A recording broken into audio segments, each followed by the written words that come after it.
सभापति महोदय, मैं आपका बहुत धन्यवाद देना चाहता हूं कि आपने मुझे भारत के राष्ट्रपति जी के भाषण पर बोलने का मौका दिया है।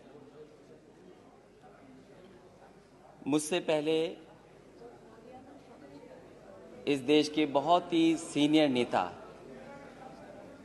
और जम्मू कश्मीर के कई बार मुख्यमंत्री रहे, उन्होंने बहुत ही भावनात्मक बातें कही और इतनी इमोशनल बातें कही उन्होंने। वो हमारे भारत की पहचान है। हमारे भारत की यही पहचान है कि हम गंगा जमुनी तहजीब के साथ मिलकर के रहते हैं। हमारी जो तहजीब है वो मिली जुली तहजीब है। हम सदियों से एक साथ रहे हैं मिलकर के।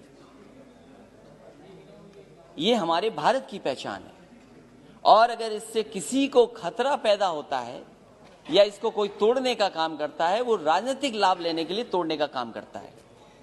सभापति महोदय, जब मैं खड़ा होता हूं तो कोई न कोई शेर जरूर पढ़ता है, 2 लाइनें जरूर पढ़ता है। पिछली बार भी जब मैं खड़ा हुआ तब भी 2 लाइनें किसी ने पढ़ी, सामान्य सदस्य ने। सभापति महोदय, आज भी मैं खड़ा हो रहा था, उससे पहले 2 लाइनें बोली गईं।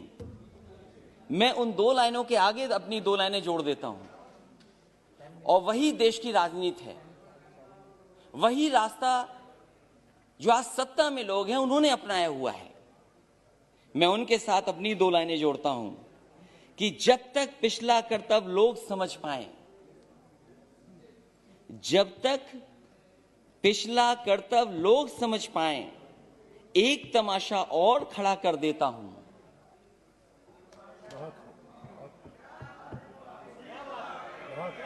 सभापति महोदय, ये जो हमारे सामने सत्ता में बैठे हैं वो समझ गए हैं और बात मैं इसलिए भी कहता हूं, कल मैंने सुना कि एमएसपी था, एमएसपी है, एमएसपी रहेगा।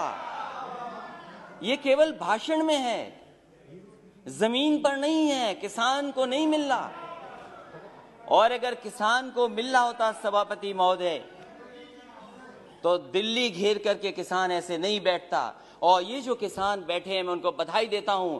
इन किसानों ने न केवल 2, 3, 4 स्टेट बल्कि पूरे देश के किसानों को जगाने का काम किया।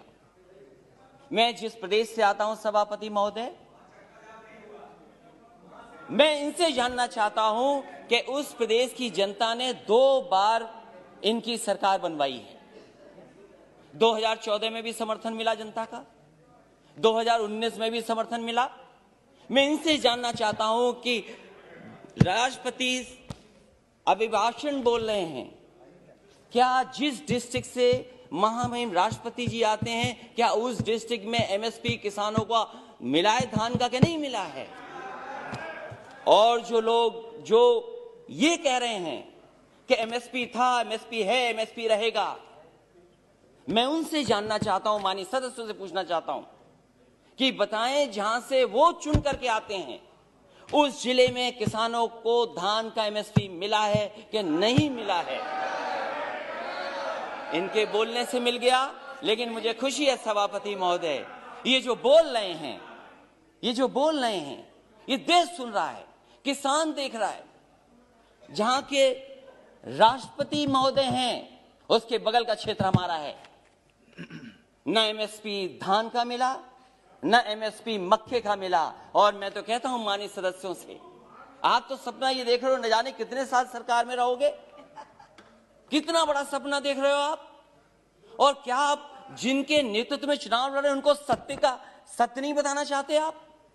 आप अपने क्षेत्र में जाओ, क्या आपको एमएसपी दिला पाए हो किसी किसान को? तो बताओ हमें आप। और जहां तक केवल राष्ट्रपति महोदय, प्रधानमंत्री, वही नहीं, देश के डिफेंस मिनिस्टर भी वहीं से आते हैं। बताओ क्या मिला एमएसपी धान का? उसके बाद केवल यही नहीं है, न जाने कितने गवर्नर उत्तर प्रदेश से बनकर के दूसरे प्रदेश में बैठे हैं। क्या वो गवर्नर साहब अपने गांव में जाकर के नहीं पूछते, जिले में नहीं जानकारी करते? कि एमएसपी मिल रहा है कि नहीं मिल रहा उनको धान को। और मैं सभापति महोदय आपसे कहना चाहता हूं, ये भारतीय जनता पार्टी का नारा था कि हम किसानों की आय दोगुनी कर देंगे, और राष्ट्रपति महोदय के भाषण में भी लिखा है कि मेरी सरकार आज न सिर्फ एमएसपी पर रिकॉर्ड मात्रा में खरीद कर रही है, बल्कि खरीद केंद्रों की संख्या भी बढ़ा रही है। कहां खरीद केंद्र बने थे उत्तर प्रदेश में? मुझे खुशी है सरकार इन प्रयासों को, हमारे किसान अपने परिश्रम से और बढ़ा रहे हैं। और खाद्यान्न रिकॉर्ड, जहां पर से राष्ट्रपति आते हो, प्रधानमंत्री आते हो, डिफेंस मिनिस्टर आते हो, गवर्नर आते हो, सरकार बनवाई हो, उस प्रदेश में एमएसपी नहीं मिल रही। और क्या व्यवहार रहा है आपके, क्या व्यवहार रहा किसान, क्या व्यवहार है आपका, क्या व्यवहार रहा किसानों का? अब भारत के इतिहास में अवसर आएगा तब बताइएगा, भारत के इतिहास बताइएगा प्लीज, तब बताइएगा।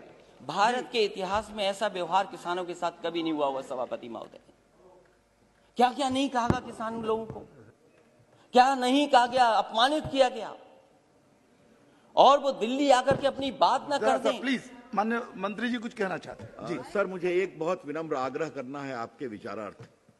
राष्ट्रपति जी के अभिभाषण पर धन्यवाद का एक चर्चा चल रही है सर। राष्ट्रपति जी की एक परंपरा होती है, प्रधानमंत्री गवर्नर सबके लिए कह रहे हैं, लेकिन राष्ट्रपति जी के जिले में एमएसपी मिला कि नहीं मिला, ये एक बार आप परंपरा को देख लें।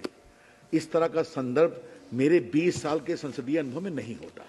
जी जी, वो भी मुख्यमंत्री रहे। आपने इंगित किया है, देख लेंगे। नहीं, मैं सभापति महोदय, अगर मंत्री जी ने ये बात, राष्ट्रपति का संदर्भ नहीं ले सकते हैं। सभापति महोदय, अगर ये सभापति महोदय अगर ये कोई संदर्भ में नहीं आए, लेकिन कम से कम हम जाने तो सही।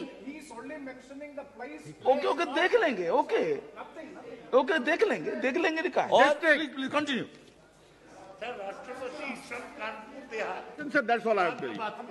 स्वागत है, प्लीज उनके बगल की स्वागत है, बैठ जाइए। वो मुख्यमंत्री रहे हैं, वो भी जानते हैं, मुख्यमंत्री रहे उत्तर प्रदेश के जी। ऐसा व्यवहार किसानों के साथ कभी नहीं हुआ, और कितना अपमानित किया गया उनको, क्या क्या कह करके नहीं बुलाया गया उनको। और ये जो तीनों कानून है वो केवल इतना चाहते हैं, जब ये सरकार कह रही हम किसानों के लिए कानून बना करके लाएं, अगर किसान उन कानून को नहीं स्वीकार कर रही है तो सरकार क्यों नहीं कानूनों को वापस लेती है? जिनके लिए ये कानून बना है, जिनके लिए कानून बना है, वो कानून नहीं चाहते हैं, तो सरकार को आखिरकार कौन रोक रहा है?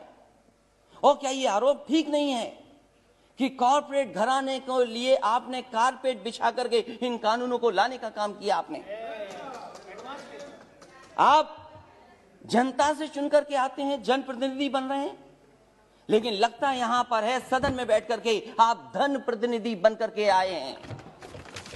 और क्या कहते हैं आप? जो लोग आंदोलन कर रहे हैं उनके लिए आप क्या कहते हैं? जो आंदोलन, ये देश आजाद हुआ आंदोलन से, न जाने कितने अधिकार मिले आंदोलन से। वोट डालने का महिलाओं का अधिकार आंदोलन से मिला, न जाने कितने आंदोलनों से नेता निकले बन करके। राष्ट्रपिता महात्मा गांधी देश के बने क्योंकि आंदोलन लड़े, आंदोलन में खड़े हुए, न केवल अफ्रीका, दुनिया, बल्कि भारत जैसे देश को आजादी दिलाई उन्होंने। उस आंदोलन के बारे में क्या कहा जा रहा है कि आंदोलन जीवी हैं।